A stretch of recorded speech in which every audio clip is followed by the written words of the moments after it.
Hello, it's Ina. Welcome back, or welcome if this is your first time here. So I was playing with the idea of making a winter deck collection videos because everyone else is doing it.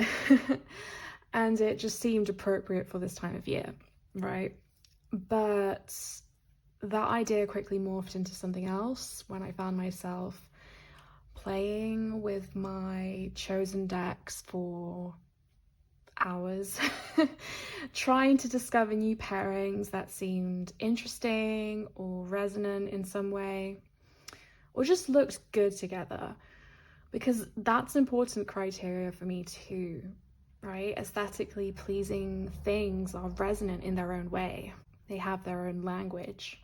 So I then had the idea I would share all the pairings I discovered to inspire people to maybe play around with these combinations themselves. I've decided to focus on 3 main decks, 1 tarot deck and 2 oracles, with a rotating cast of about 15 or so complementary decks to go with them. And the idea behind this was to showcase the versatility of said decks and the variety of objectives and roles they take on relative to what they are paired with. So I'm hoping this will inspire all of you to play around with and experiment with deck pairings, see what works and what doesn't work for you. And because there are a lot of combinations, I decided that instead of doing an hour plus long video, I'd split this endeavor into 3 chunks.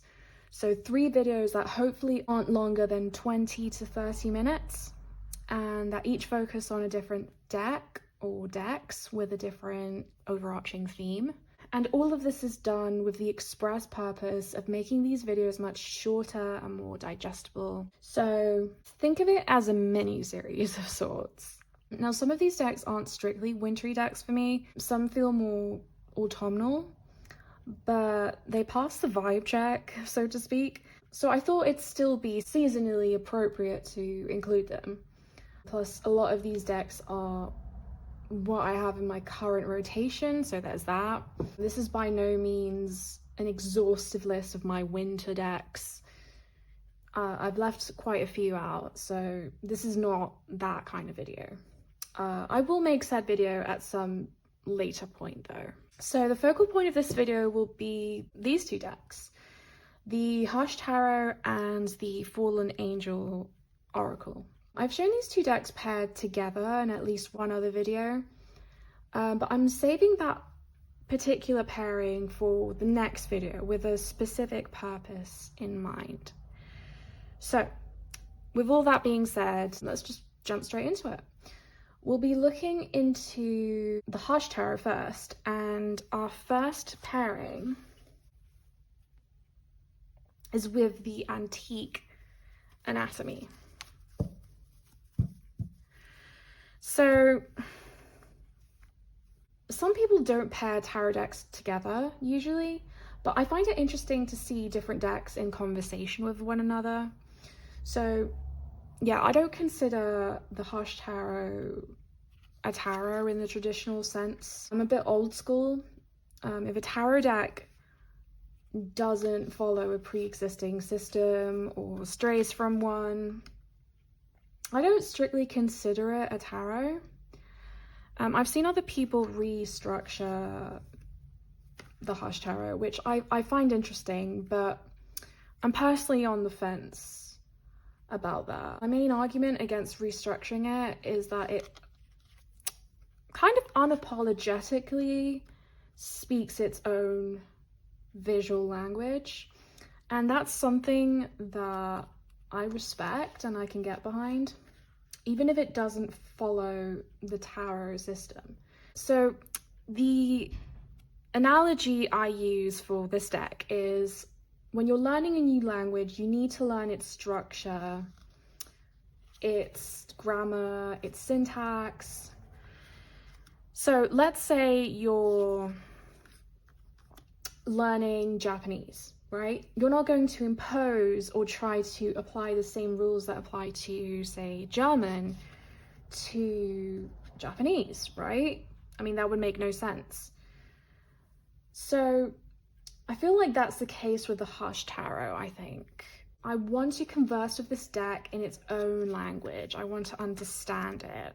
So I think one of the reasons the Antique Anatomy pairs well with the Hush Tarot is that it draws on the same themes of death, decay and decomposition. Let's see if I can get a better example of that. Let's see if I can get some bones. Okay, so whereas the Hush Tarot shows us the process of decay, the Antique Anatomy shows us the end result, the bare bones of it all. So let me see if I can, okay, perfect. So here's a really interesting contrast. We have two skulls depicted in both cards, but in a different state of decomposition, of decay. That's why I think the Antique Anatomy could be a good clarifier for the Hush Tarot, because it gets down to the essence, the core of any given situation. The Hush Tarot provides the texture and the context you need, and the Antique Anatomy strips the issue down to the bare essentials, showing you what lies at the heart of it all. The end result, right? I'm not getting a lot of bone cards, but hopefully you do get what I'm aiming for. Okay, so we have the Hermit and the Hermit, perfect. Okay, so yeah, I feel like it's a good translator for the Hush Tarot too, so to speak. So yeah, that's the Hush Tarot and the Antique Anatomy. Okay. So another good clarifier or translator, if you will, for the Hush Tarot is the Medieval Cat Tarot. So place it here. So what I was thinking with this pairing, although there are cats depicted in the Hush Tarot, and I think it draws quite heavily on animal energy in general, the similarities pretty much end there. I mainly paired these two because I thought they looked quite good together. I don't know, the brown hues of the medieval, this is really nice, the brown hues of the Medieval Cat Tarot mirror those found in the Hush Tarot to some extent. And brown is a color I associate with earthiness, the soil, but also decay, decomposition. And I definitely don't see decay and decomposition in the Medieval Cat Tarot, but I do feel like, I don't know, maybe color-wise, they feel,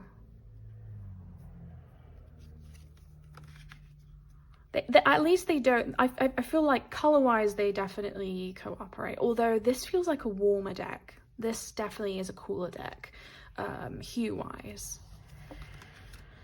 So the Medieval Cat Tarot blends, as you can see, Marseille-style pips with small vignettes that depict the traditional Waite-Smith meanings in a really, really beautiful way. Also making it a good clarifier for the Hush Tarot. So that's the Medieval Cat Tarot. Let me show a few more cards. Let me see if I can find a really, really good pair. I don't know, this works, right? Like I said, this is definitely warmer, this is cooler, but I think it provides an interesting contrast. Yeah, so that's the Medieval Cat Tarot, which I haven't featured on this channel at all, actually. It's not super new to me, but I will definitely try to feature it more going forth. So if you really want to hone in on the animal energy present in the Hush Tarot, another good pairing is the Woodland Wardens, I think. Now,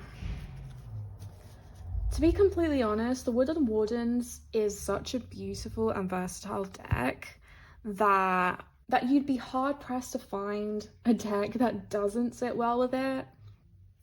And I call the Hush Tarot my bird deck, as you can probably tell why, because it's so bird heavy, and because it focuses on the animal kingdom in general, like the Woodland Wardens does, right? The message these two deliver is that humans are merely a part of the interconnected web of life that exists on this earth. Love this combination. We are not separate from it. We are not above it. I think this brings an interesting perspective to divination. This is probably my favorite card in the whole deck, and maybe one of my favorite cards of all time. I definitely want this as a print. So yeah, let me see. I don't know, it's something about, again, the colors, the hues, just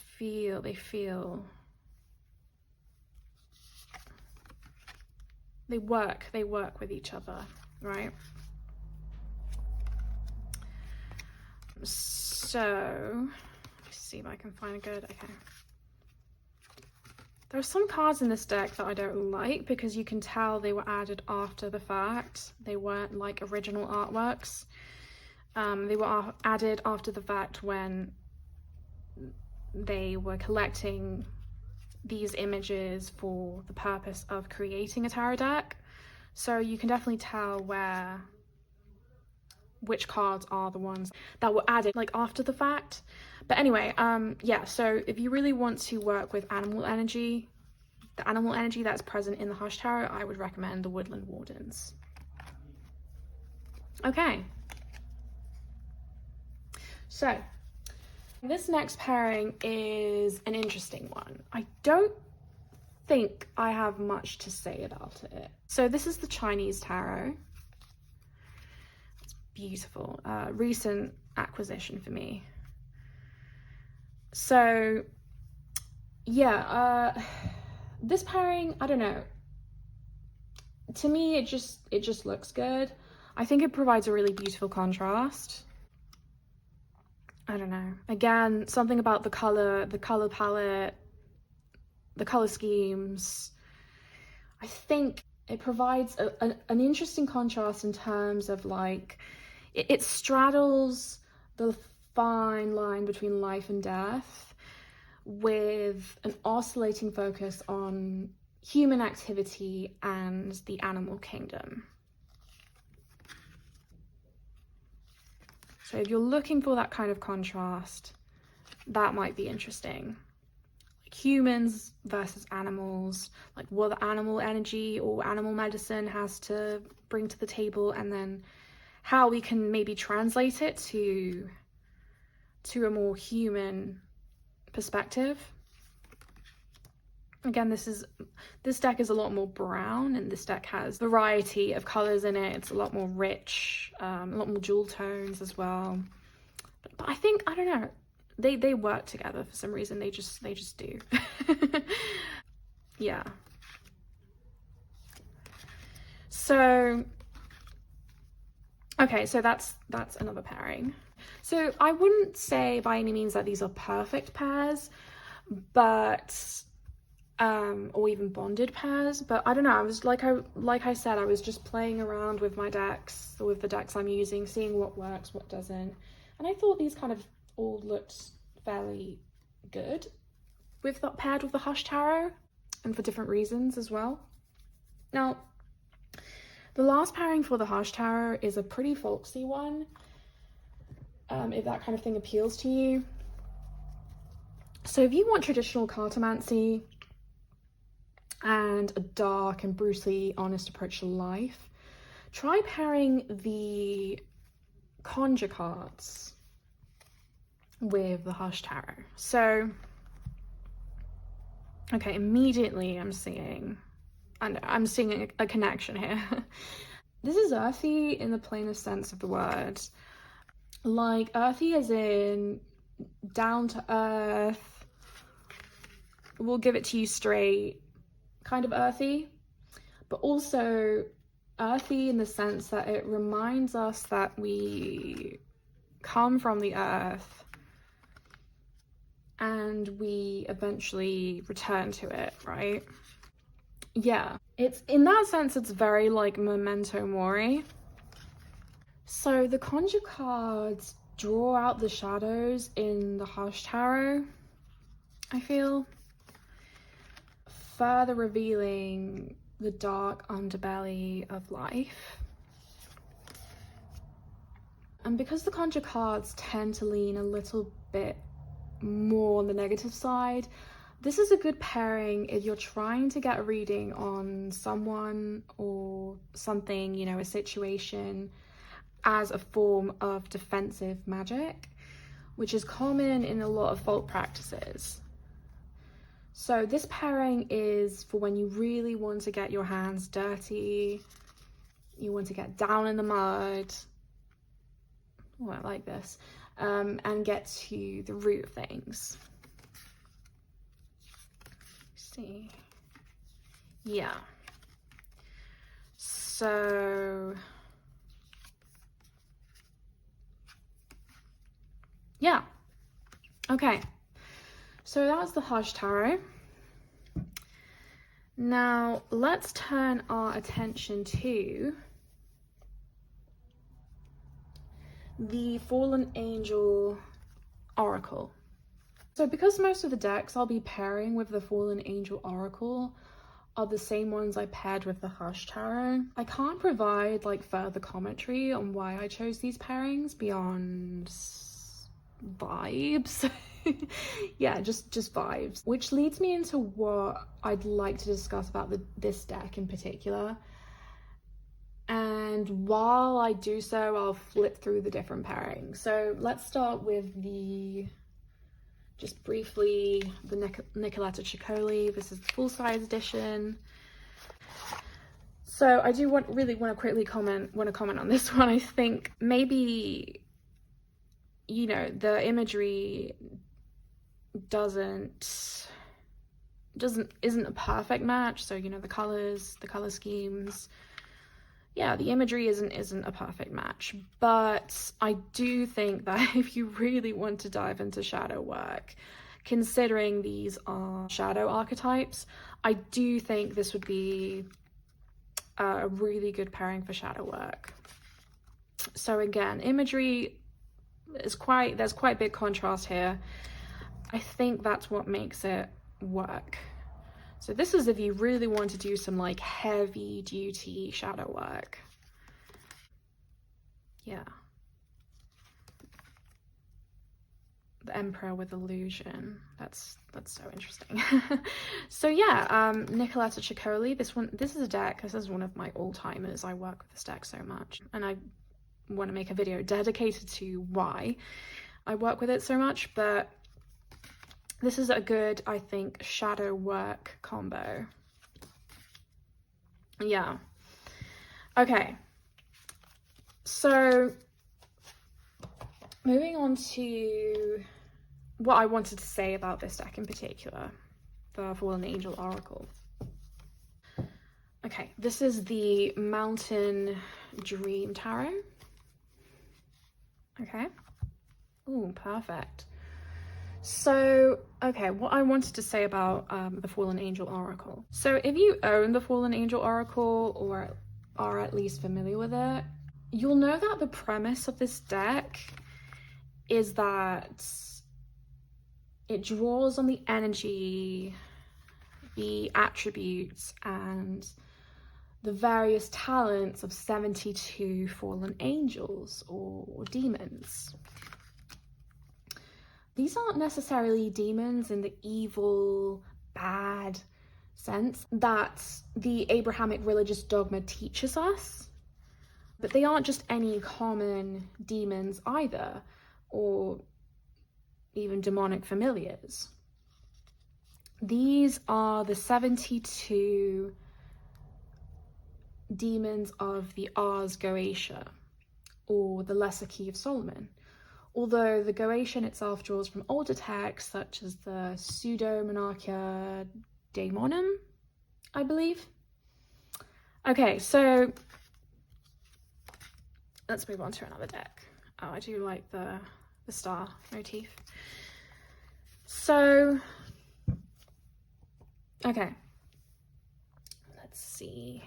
So, as a Chaos Magician, I do partake in the psychological model a lot of the time.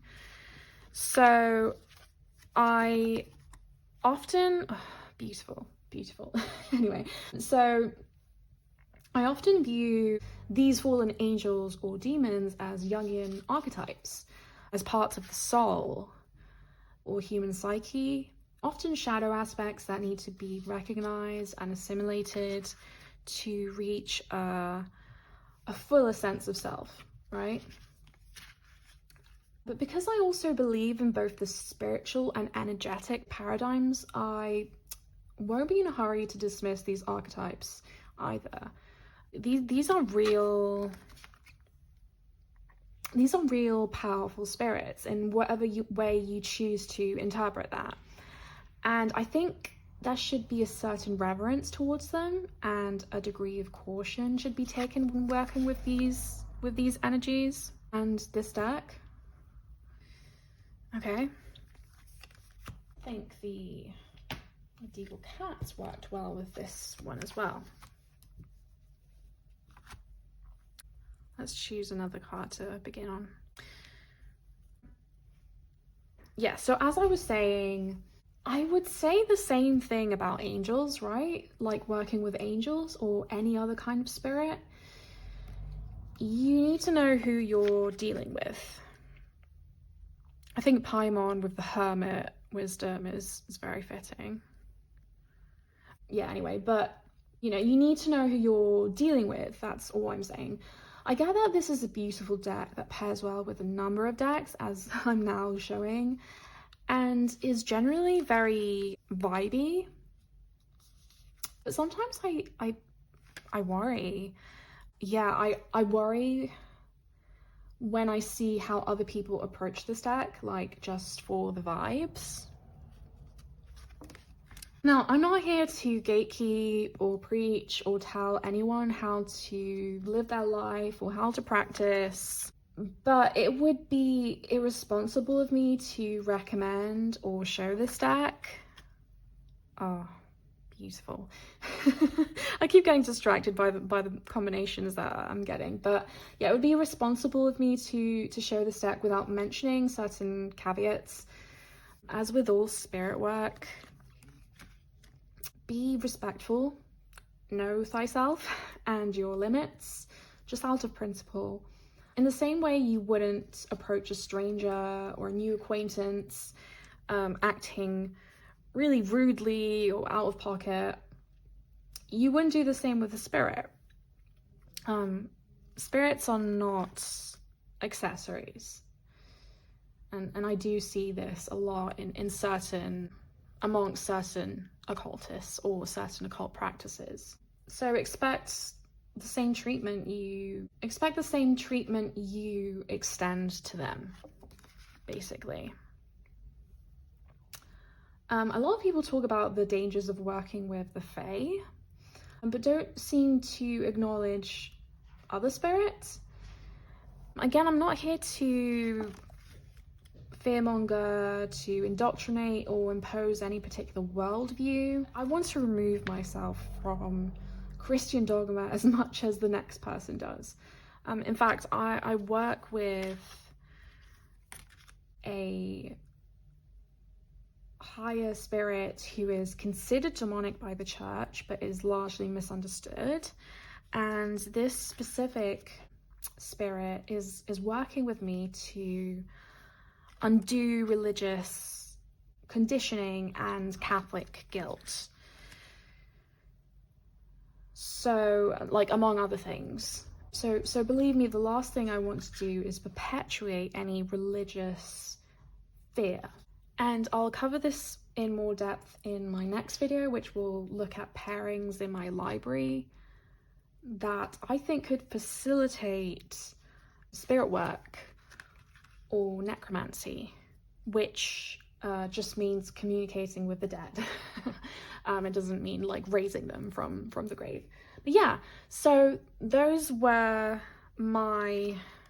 That was a look at some of the pairings that I think would work well with these two decks. I will be actually coming back to these two decks in the next video because I have some very specific pairings that I want to show off for, like I said, the purpose of spirit work.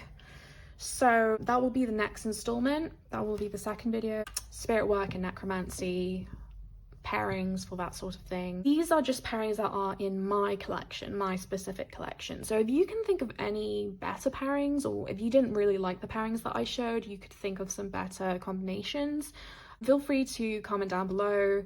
Tell me what you think. If you like the idea of me doing more of these videos of like me trying out pairings in my library collection and trying to see what usage I could get out of them, out of those pairings, then, you know, let me know. So yeah, that was part one. And I hope you're well, and I will see you in the next one. Bye.